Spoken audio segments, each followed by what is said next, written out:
Hello friends, how are you all? Please subscribe my channel and hit the like button so that you can watch my latest videos at the spot. So the topic of today's video is the cell, the basic structural and function unit of body. So let's get started. First of all, what is cell? Cells are the basic building blocks of all living things. The human body composed of trillions of cells. They provide structure for the body, take in nutrients from the food, convert those nutrients into energy and carry out specialized functions. सो हमारे पास cell basically क्या चीज़ है? हमारे पास cell जो है living organisms, जितने भी लिविंग थिंग्स हैं उनका बेसिक बिल्डिंग ब्लॉक है. सेल्स मिलकर हमारे पास लिविंग थिंग्स डेवलप करते हैं. अगर हमारे पास ह्यूमन बॉडी की बात की जाए तो human body trillions of cell से मिलकर बनी है. हमारे पास एक सेल जो होता है वो स्ट्रक्चर प्रोवाइड करता है बॉडी के लिए. इसके अलावा हमारे पास ये फूड से न्यूट्रिएंट्स बॉडी के अंदर लेके जाता है, इन न्यूट्रिएंट्स को एनर्जी में कन्वर्ट करता है और इसके अलावा भी बॉडी के तमाम स्पेशलाइज्ड फंक्शंस जो हैं हमारे पास डिफरेंट सेल्स परफॉर्म करते हैं. So first of all, cells contains the body's hereditary material and can make copies of themselves. तो हमारे पास मोस्ट इम्पोर्टेंट चीज़ इसमें क्या है? सेल्स जो हैं ह्यूमन बॉडी के अभी जो हेरिडिटी मटेरियल होता है ना, वो हमारे पास किस में होता है? सेल के अंदर होता है. तो हमारे पास हेरिडिटी मटेरियल कंटेन करते हैं और इसके अलावा सेल्स जो हैं हमारे पास अपनी कॉपीज़ भी बना सकते हैं. अगर सेल डेड हो जाए तो उसकी जगह नया सेल बन सकता है. सो हमारे पास सेल जो है, एक सेल में डिफरेंट ऑर्गेनेलीज होती हैं जो डिफरेंट फंक्शंस परफॉर्म करती हैं. ऑन द होल वो सेल के अंदर वर्क कर रही होती हैं. तो first of all we will discuss what is organelles. Cell have many parts, each with a different function. Some of these parts called organelles and are specialized structures that perform certain tasks within the cell. Human cell contains following major parts. So हमारे पास sales जो होते हैं, sales के अंदर different parts होते हैं, different structures होते हैं, वो डिफरेंट फंक्शंस परफॉर्म करते हैं और इन्हें क्या कहते हैं? हम ऑर्गेनेलीज कहते हैं. और इसके अलावा ह्यूमन बॉडी के अंदर जो सेल पाया जाता है, ह्यूमन सेल्स जो हैं वो किन किन पार्ट्स से मिलकर बना हुआ, इसके अंदर कौन कौन से पार्ट्स हैं, ऑर्गेनेलीज हैं, वो हम आगे डिस्कस करते हैं. The first one is cytoplasm. तो हमारे पास साइटोप्लाज्म जो है एक लिक्विड मटेरियल है, jelly like. Within cell the cytoplasm is made up of jelly like fluid and other structure that surround the nucleus. तो हमारे पास बॉडी के अंदर जब हम सेल की बात करते हैं तो सेल के अंदर सबसे पहले एक चीज़ पाई जाती है जिसे बोलते हैं साइटोप्लाज्म. तो जितने भी हमारे पास ऑर्गेनेलीज होते हैं सेल के अंदर, वो सारी ऑर्गेनेलीज साइटोप्लाज्म के अंदर होती हैं. साइटोप्लाज्म उन्हें नरिशमेंट देता है. तो ये जेली लाइक फ्लूइड है हमारे पास जो सेल के अंदर पाया जाता है. तो next one is endoplasmic reticulum. This organelle helps process molecule created by cell. The endoplasmic reticulum also transport these molecules to their specific destination either inside or outside the cell. तो हमारे पास जो endoplasmic reticulum है, ये जो हमारे पास blue part है ना, ये एंडोप्लाज्मिक रेटिकुलम है. तो बॉडी के अंदर जो हमारे पास सेल के अंदर मॉलिक्यूल्स बनते हैं उसका प्रोसेस भी हमारे पास किसके थ्रू होता है? एंडोप्लाज्मिक रेटिकुलम के थ्रू. और इसके अलावा ये जो मॉलिक्यूल्स बनते हैं वो सेल के अंदर रहेंगे या सेल के बाहर जाएंगे, इस वर्क को भी कौन कंट्रोल करता है? Endoplasmic reticulum. तो एंडोप्लाज्मिक रेटिकुलम बेसिकली हमारे पास मॉलिक्यूल्स की ट्रांसपोर्ट को कंट्रोल करता है. The next one is Golgi apparatus. The Golgi apparatus packages molecule processed by the endoplasmic reticulum to be transported out of the cell. तो Golgi apparatus जो है हमारे पास, जो molecules हमारे पास किस में आए थे? हमारे पास एंडोप्लाज्मिक रेटिकुलम को, उनको आगे ट्रांसपोर्ट करते हैं इनके पास गोल्जी बॉडीज़ के पास. गोल्जी बॉडीज़ उन मॉलिक्यूल्स के स्मॉल पैकेजेस की फॉर्म में पैकेज बनाती हैं उन मॉलिक्यूल्स का, और उन मॉलिक्यूल्स को सेल के बाहर जो है ट्रांसपोर्ट करने में हेल्प करती है. The next one is lysosomes and peroxisomes. तो बॉडी के अंदर कोई भी बैक्टीरियल मटेरियल आ जाए, कोई भी टॉक्सिक सब्सटेंस आ जाए, तो उनको इंगल्फ करके सेल से बाहर निकालने का जो प्रोसेस है वो हमारे पास कौन करता है? ये peroxisomes and lysosomes. These organelles are recycling center of cell. तो हमारे पास इंपॉर्टेंट चीज़ क्या है? रिसाइकलिंग सेंटर है हमारे पास सेल के। They digest foreign bacteria. हमारे पास foreign bacteria that invade the cell, के जो सेल को नुकसान पहुंचा सकते हैं, तो इनके और rid the cell of toxic substances. और बॉडी के अंदर ये टॉक्सिक सब्सटेंस, सेल के अंदर जो टॉक्सिक सब्सटेंस जो सेल को तबाह कर सकते हैं, उन सब्सटेंसेस से सेल को क्या करता है? हमारे पास रिसाइकल करता है। And recycle worn out sales components. तो सेल के अंदर जो पुराने कंपोनेंट्स होते हैं, ऐसे ऑर्गेनेल्स जो कि डेड हो चुकी होती हैं, उनको भी सेल से बाहर निकालने का जो काम है वो हमारे पास कौन करता है? पेरोक्सिसोम्स और लाइजोसोम्स। तो ये परफॉर्मेंस जो हमारे पास सेल के अंदर रिसाइकलिंग की, क्लींजिंग की होती है, वो हमारे पास कौन करते हैं? Peroxisomes and lysosomes.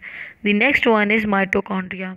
माइटोकॉन्ड्रिया हमारे पास बॉडी के अंदर क्या है? पावर हाउस है। जैसे अगर हम इसकी बात कर लें, किसी कार की बात करें, तो उसके अंदर पावर हाउस क्या होता है? इंजन होता है। तो इसी तरह ये हमारे पास सेल का पावर हाउस जो होता है, ओवरऑल बॉडी को एनर्जी मिलती है, वो किसके थ्रू मिलती है? माइटोकॉन्ड्रिया के थ्रू। यहाँ पर जो फूड डाइजेस्ट होके माइटोकॉन्ड्रिया के अंदर जाता है, तो वो फूड हमारे पास किस में कन्वर्ट होता है? एनर्जी के अंदर। किसके अंदर जाके कन्वर्ट होता है? हमारे पास माइटोकॉन्ड्रिया जो है हमारे पास फूड को एनर्जी में कन्वर्ट करता है।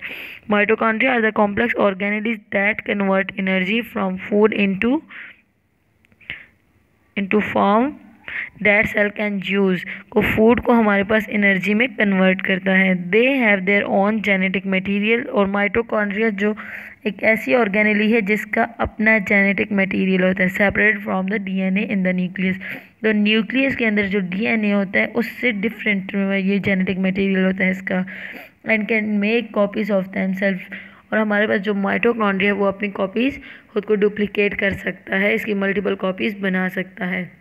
तो वेरी इंपॉर्टेंट पार्ट है ये हमारे पास माइटोकॉन्ड्रिया सेल का, क्योंकि ये हमारे पास एनर्जी हाउस है, पावर हाउस है। ये ओवरऑल सेल को एनर्जी देता है, जो जबकि सारे सेल आपस में मिल के ओवरऑल बॉडी को एनर्जी देते हैं। तो ये हमारे पास एटीपी की फॉर्म में जो एनर्जी होती है उसको यूज़ करते हैं, इसमें एनर्जी कन्वर्ट होती है, एटीपी जो है एनर्जी में कन्वर्ट होता है।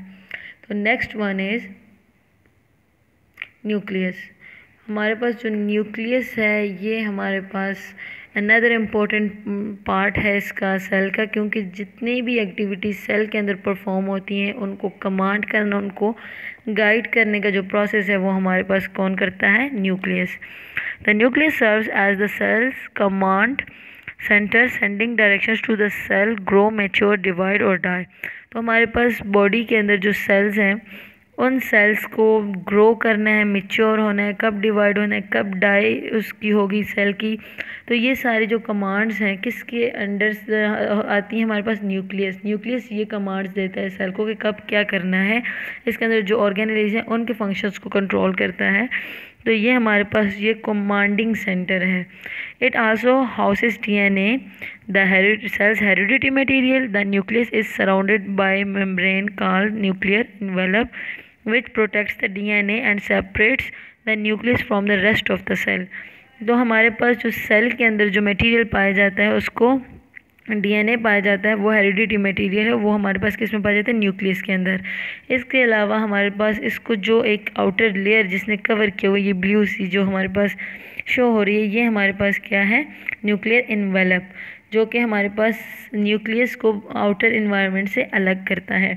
और इसके अलावा हमारे पास ये जो है हमारे पास कमांडिंग सेंटर है, तमाम एक्टिविटीज़ जो हैं हमारे पास सेल की न्यूक्लियस कंट्रोल करता है।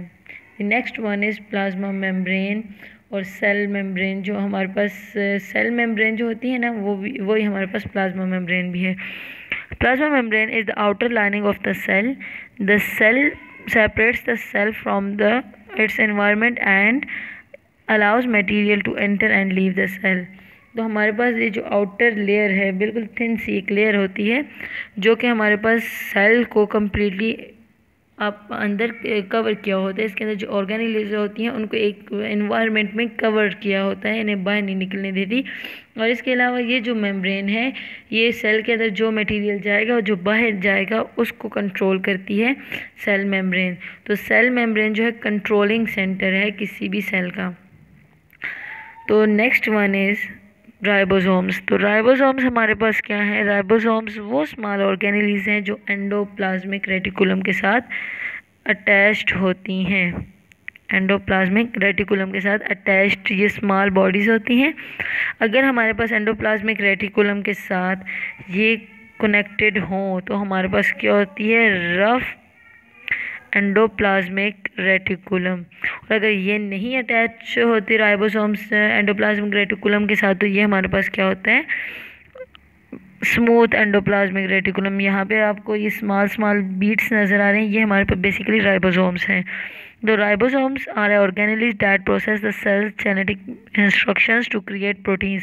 तो प्रोटीन्स की फॉर्मेशन में जो हमारे पास इंफॉर्मेशन जेनेटिक मटेरियल की जो इंस्ट्रक्शंस होती हैं उनको यूज़ करके ये प्रोटीन्स बनाती हैं। These organelles can float freely in the cytoplasm or can be connected to the endoplasmic reticulum। ये हमारे पास साइटोप्लाज्म में फ्रीली भी मूव करती हैं और इसके अलावा ये हमारे पास एंडोप्लाज्मिक रेटिकुलम के साथ कनेक्टेड होती हैं। और अगर ये कनेक्टेड हो ER के साथ तो ये से हम क्या कहते हैं? Rough endoplasmic reticulum. The next one is difference between plant and animal cell.